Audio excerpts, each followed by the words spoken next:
Assalamu alaikum nursery class. I know you are very happy today because today you have to color. Okay, so color the butterfly as outlined. It's a beautiful butterfly, so make it more beautiful with your coloring. You will use red color here in this wing, red color in this is a green color in this wing, parrot. Okay, parrot green, and after that red color again, and again parrot color, and light color. This is light color. Okay, you can take any other color also. If you don't have this color, then it's your choice. You can use the similar shade. Okay, then blue, then orange and orange, brown. Okay, brown and orange. This is again brown, and face is yellow, eyes are blue, pink, and beautiful butterfly.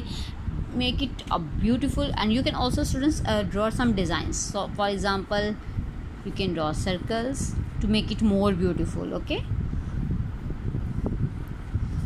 whatever you want. Okay, or you can like this, so it is more beautiful, or you can draw lines also. It's up to you. Okay, make the butterfly beautiful, and I will give you marks on this.